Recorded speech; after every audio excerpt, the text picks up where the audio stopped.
couple of things with Metasploit, and those will include making our reverse shells persistent on another system, and escalating privileges in order to do that, because we do need an elevated set of privileges to do certain things on a system elsewhere.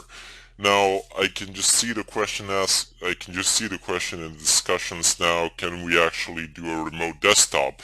Yes, you can actually have a desktop of another person being displayed on your own screen, but I strongly recommend against it. Okay, if you're doing this in LAN, fine, it can pass. But if you're doing this over the net, having a remote desktop is a waste of bandwidth. I mean, complete waste of bandwidth. Uh, I do not understand what is it exactly that you would like to see on their desktops. You can take screenshots if you want of certain things. If you need passwords, you can use keyloggers, which are embedded into Meterpreter. You just need to issue a command to log keystrokes. I don't know, stuff of a kind, but I really don't see the point of a remote desktop. If you want to, if they're browsing something on the net, and if they're watching something on the net, you can obviously see the addresses of what they're, you can see the IP addresses of what they're visiting on the net, and not the IP addresses, but you can also see the domains, and then you can just copy them into your own browser and have a look at whatever you want to see almost in real time.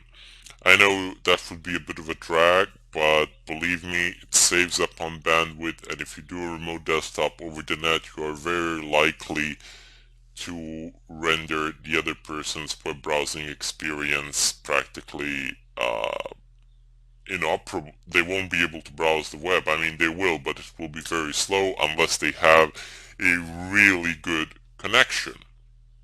And unless you have a really good connection, you won't be able to do that. Try running TeamViewer and you will see that it's not the fastest of applications out there, not because of the way it was built, but because of the amount of information that is passing from in between 2 points. Anyway, you should have pretty much the same setup as from the previous tutorial. You should not have closed anything. I sincerely hope that you didn't. It doesn't matter if you did, you can just repeat it. Here, we're going to go ahead and open up our shell. So just do the same things. It's still running, I believe, on my Windows 8.1 machine, and let's see, will it actually work out here?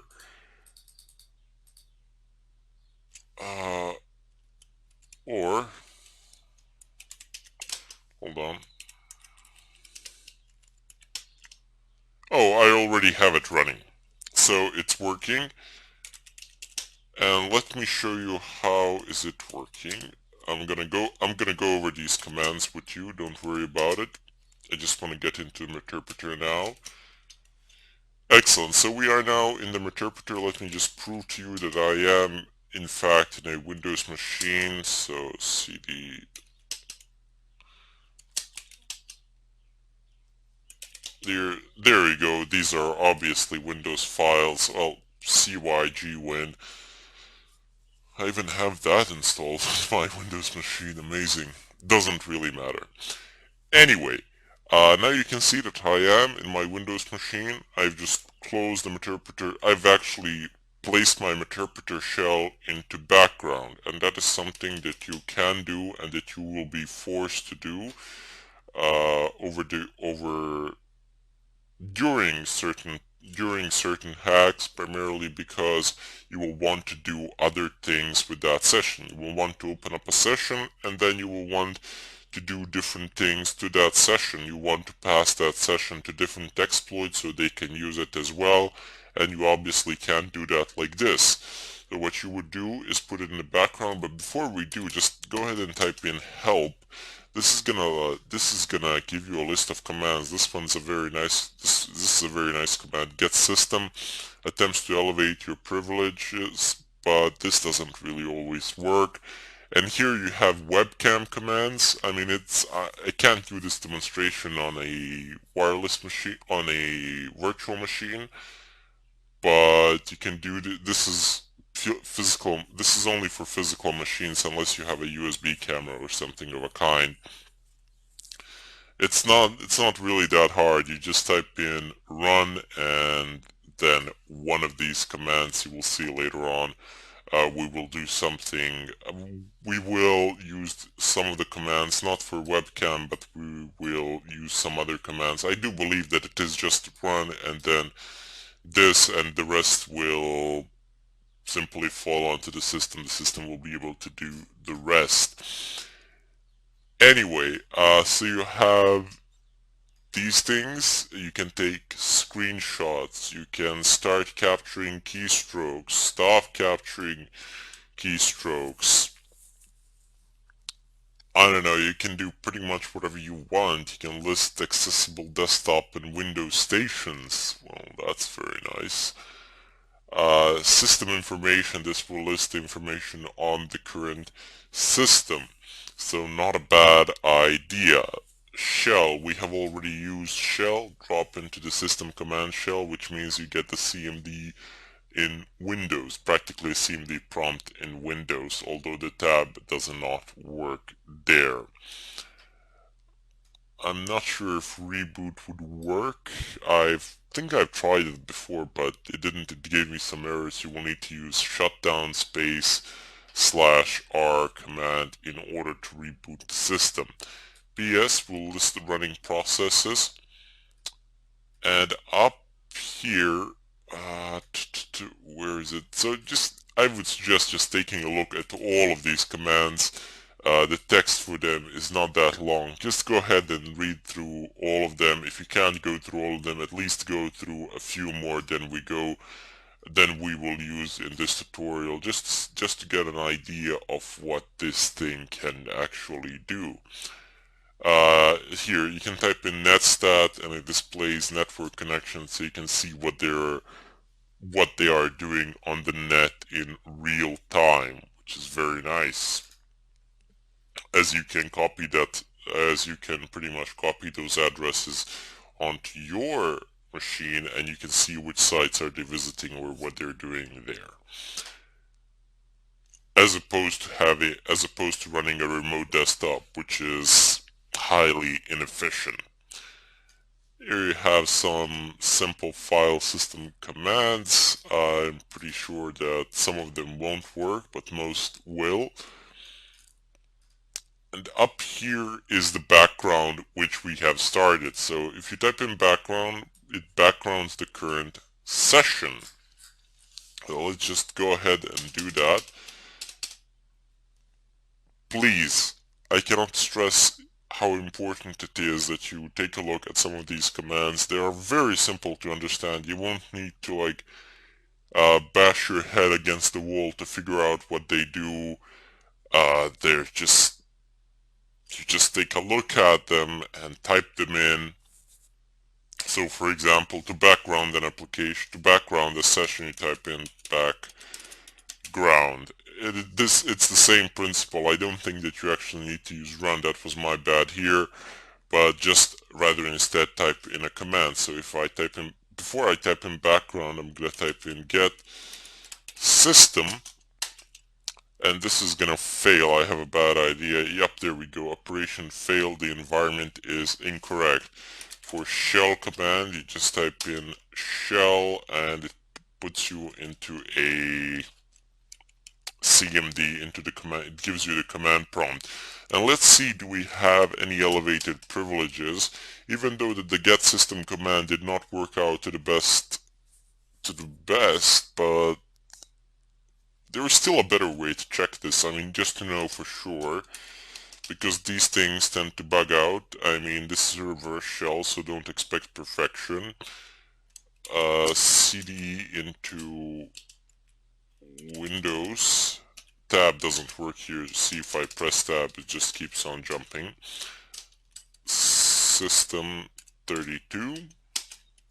And,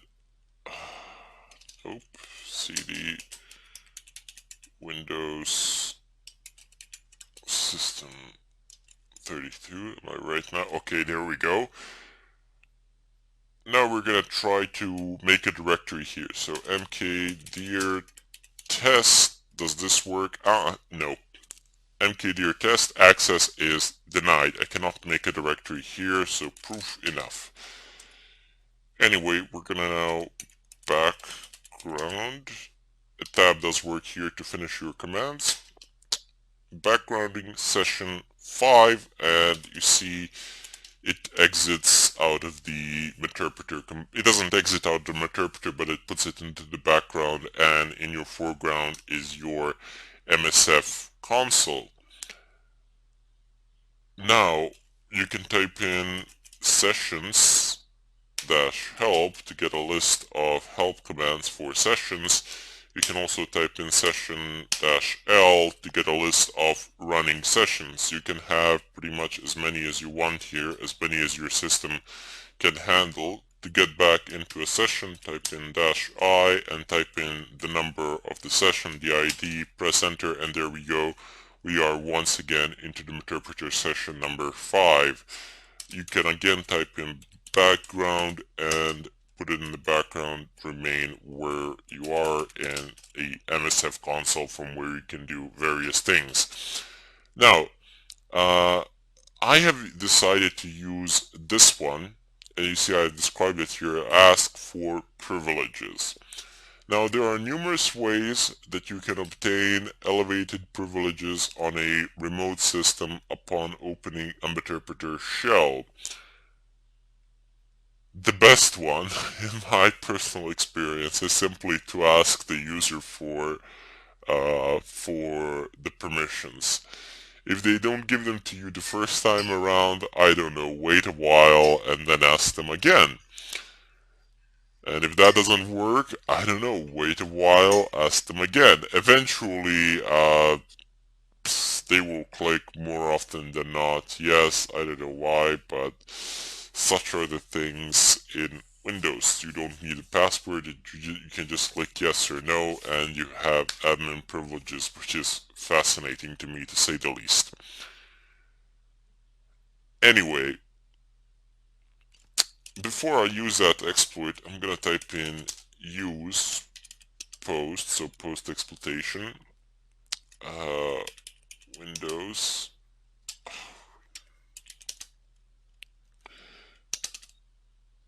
yes, display all 400 or 149. And anyway, you got here escalation.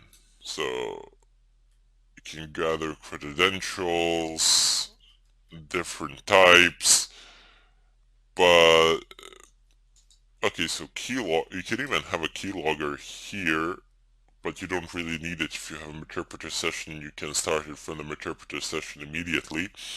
Rather instead, I want escalate. So there's more if you want to just take a look down. There's like 149 things there. So use escalate. Press tab. Excellent. So we got like drop link, get system, golden ticket, screen unlock, KBD layout. Actually, I don't know what this one is. Anyway, you can use get system as well. That one is being used by your interpreter if I'm not mistaken, but that doesn't always work. That's why I said it's the best thing you can do. I just wanted to show you some other ways of escalating privileges so you can use pretty much any one of these in pretty much the same way as I am going to use this one. There is little or no difference. If you get stuck somewhere, feel free to ask. So use exploit Windows local, exploit Windows,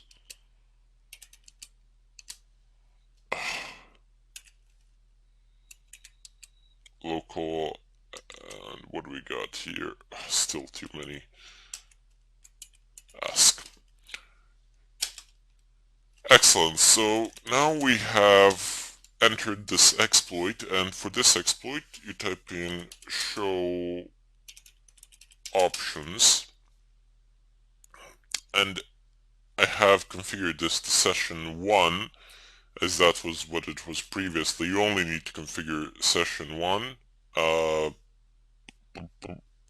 Payload options, that's already configured, so you see it's using Windows Interpreter Reverse TCP, the one that we have used previously. What you need to do is just change the session. You won't immediately get this, I think. You need to set the session. This is from my previous session. So that just type in set session 5. Excellent. So show options. Excellent. So it's session 5, and these things are loaded accordingly. Yes, they are the same, but I was just doing some of the tests, some testing before this, and just testing out will it actually work or not, and how it would actually work, how it would look like, just to bring you guys quality content. Anyway, now that we have this done, you just type in exploit, and it's gonna transmit a signal. There you go, not sure if you heard that. If we open up our Windows machine, you see it user account control. So you're basically asking the user for the control. If you want, sure, type it yes or no. But even people sometimes by mistake will click yes, and then they'll be too lazy to reverse it or anything of a kind. That's just one of the ways, but there are others, as I have showed you. You can use them in pretty much exactly the same way. Now it says Meterpreter session 6 opened. It has opened up a new session, and this Meterpreter has elevated privileges. Let's see if that is true. Get system. What? Get me help. Ah, yes, of course. Exit. Get. Okay, got system via technique 1. It does actually work, no problems. And now we can do shell and see can we actually make a file in Windows System 32. Apparently we should be able, so mkdir test has been created. A subdirectory, your file test already exists. Okay, fine. Mkdir test1. So it does actually manage to make it. So if I type in del test, are you sure you want to? Yes, I'm sure. Del test1. Sure you want to do that? Yes, so we can manipulate files in System 32, which means we have pretty much full control. If we can place files and run them from there, then we are omnipotent pretty much on the system. Anyway, let's go ahead and exit this, clear the not exit, but background, clear the screen. Anyway, that was a process, one of the processes which you could have used to elevate privileges, but there are other ones that I showed you, and you can use them in pretty much the same way as I have used this one. You just pass the session ID, and then just if there are some other parameters that are required, just type in show options like this, show options.